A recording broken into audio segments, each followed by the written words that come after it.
I recently made a video where I asked the question whether Grindelwald really loved Dumbledore or not.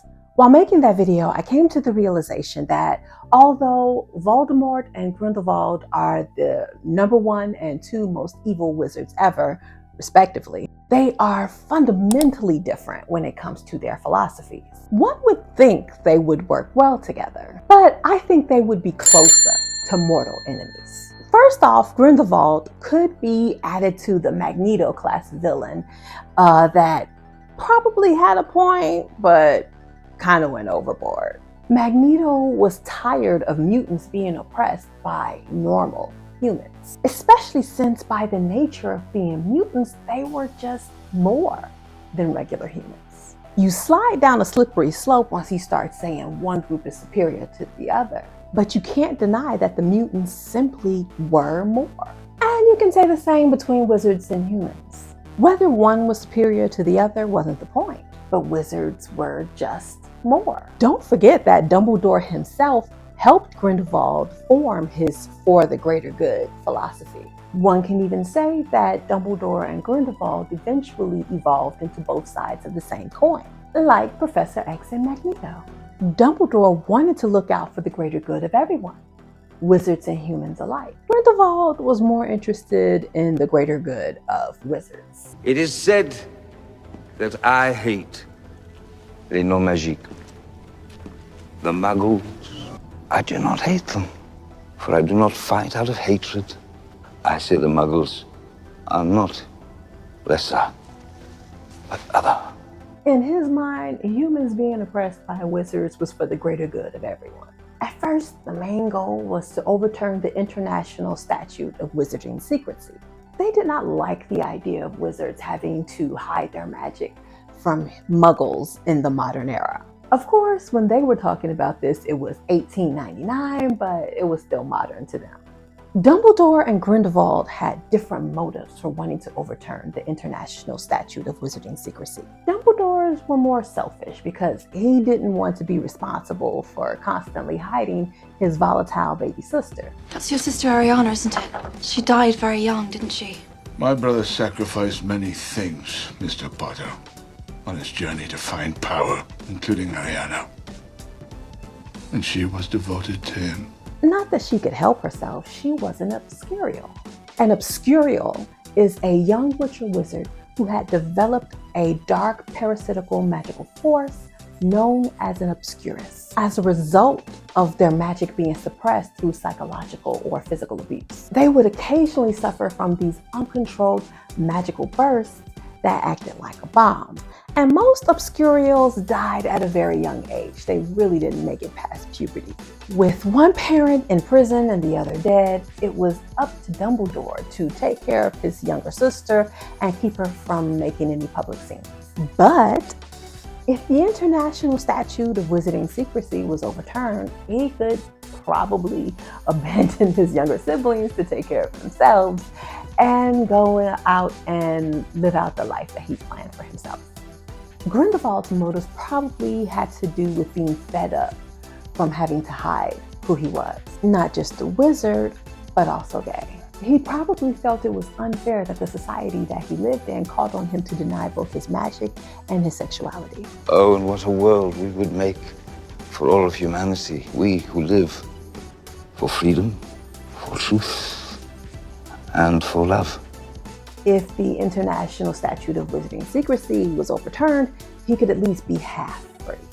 One could even blame his wanting to oppress Muggles on his own version of events. To him, they were obviously not equipped to be in charge. It would benefit them to be led by wizards. Magic blooms only in rare souls. It is granted to those who live for higher things. You could also blame this belief on the arrogance of youth. When you're that young and bright, you can't imagine anyone knowing better than you. But the difference between him and Dumbledore is that he held on to that arrogant belief as he grew older, whereas Dumbledore seemed to have given it up with his sister's death. Maybe he held on to that arrogance because he had found the Elder Wand and he thought with it, he was the most powerful wizard. And as such, it made him qualified to make decisions over all life. human, witches, and wizards alike. Maybe he was just determined to come out and bring the whole wizarding world out with him, so to speak. In the end, even though he was made to live in the prison that he had built, he still didn't side with Voldemort. When Voldemort came to him looking for the Elder Wand, he refused to tell him where it was, even though he knew Dumbledore had it and that it was most likely buried with him. I've said before that he refused to tell Voldemort the truth because he was still in love with Dumbledore. But along with that, it could also be that his and Voldemort's philosophies on magic and magical acceptance just didn't jive. Grindelwald wanted what was best for all wizards. He didn't target wizards based on their blood status. Then there was Voldemort, whose whole philosophy was based on identity and, frankly, self-hatred. Voldemort's whole existence was a cautionary tale for the wizarding world. He was conceived through a love potion. Then his mother died of a broken heart shortly after giving birth to him, leaving him alone in the world. He wasn't just alone, he also had no love in his heart because of how he was conceived. He was an orphan because after his mother died, his grandfather and uncle rejected him for being half-blood. And his biological father rejected him for basically being a child of rape. Oh, I'd almost forgotten you were here, standing on the bones of my father. Because, let's be real, yes, Tom Riddle was a jerk, but he was also basically raped by Merope. I do not know if that's how you pronounce her name, but that's what I'm going to go with. And he had no opportunities to learn how to love because he was an orphan. But at the same time, so was Harry. He was an orphan who was left without anyone in his life to love him, and yet he had love in his heart. Anything off the trolley, dears? No thanks. I'm all set. We'll take the lot. The difference between Harry and Voldemort is that Harry was conceived in love. Side note, this is not a great look. Basically, this is like that nature versus nurture debate, and it's giving all the credit to nature. Harry was conceived with love, so it's in his nature to love. Whereas Voldemort was conceived with coercive control, thus not love, so it was in his nature to hate. So naturally, no child born of any kind of rape could have love in their hearts.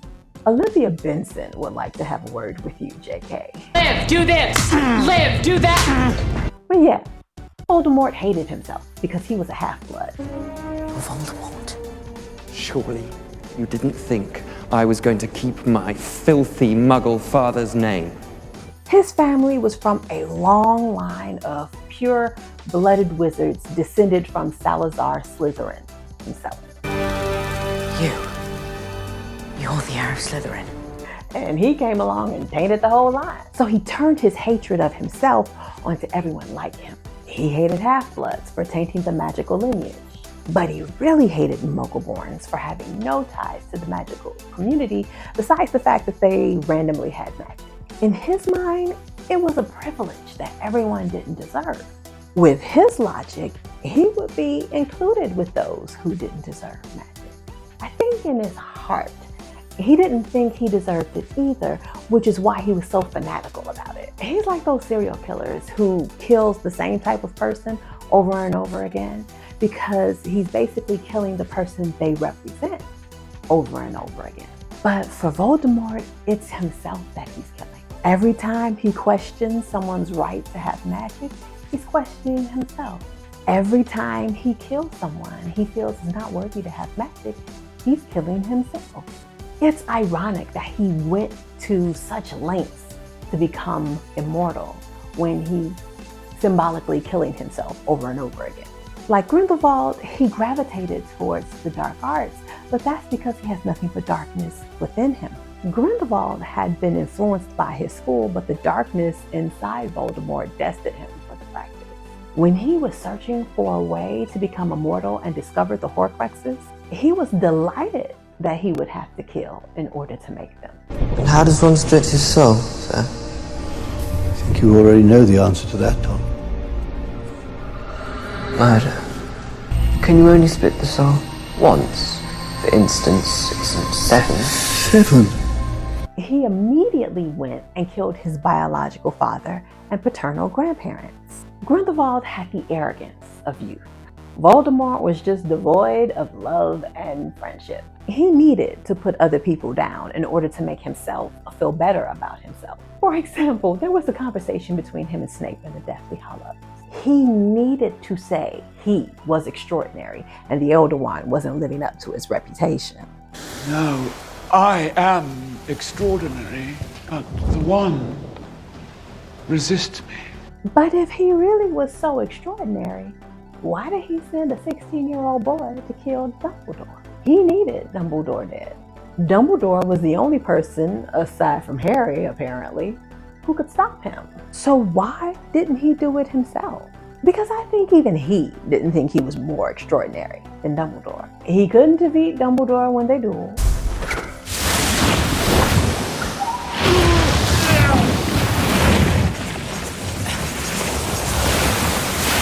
Dumbledore already had the reputation of defeating one of the most powerful wizards at that time. He was a student of Dumbledore, so he probably spent his formative years in awe of him. And on top of everything else, he couldn't even defeat a stunned Harry Potter. Harry was basically unconscious when Voldemort attacked him after he had left Privet Drive. His wand defended him against Voldemort of his own accord, which is why Voldemort kept looking for another wand. I face an unfortunate complication. That my wand and Potter's share the same core. I require your wand.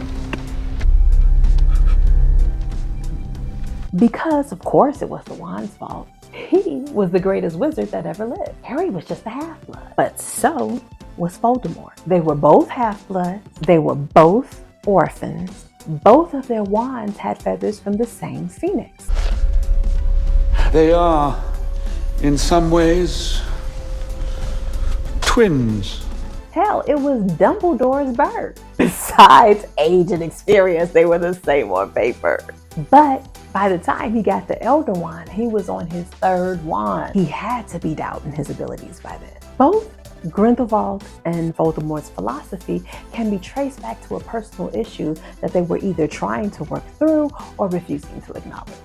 Grindelwald was trying to work through the fact that he had to hide almost everything about himself. He didn't know what to do about his sexuality, but he could force magical acceptance. Voldemort refused to acknowledge that he didn't think himself worthy to be a wizard. He had to turn everything external. It wasn't about him. It was about all the other half-bloods and Muggle-borns who didn't deserve magic.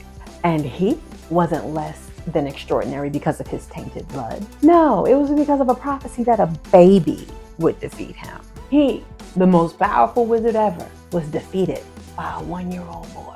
Then that boy grew up and defeated him again for good when he was just 17. It wasn't because maybe he wasn't as special as he claimed. No, it was the combination of the prophecy and the baby's Muggle-born mother using old magic against him. Sure, Jan. Yes, they both had some issues they needed to deal with. But that doesn't change the fact that Grindelwald was looking out for all witches and wizards, and Voldemort was only looking out for the pure-blooded ones. Voldemort was basically the biggest pick-me that ever was. And now is the time to declare yourself.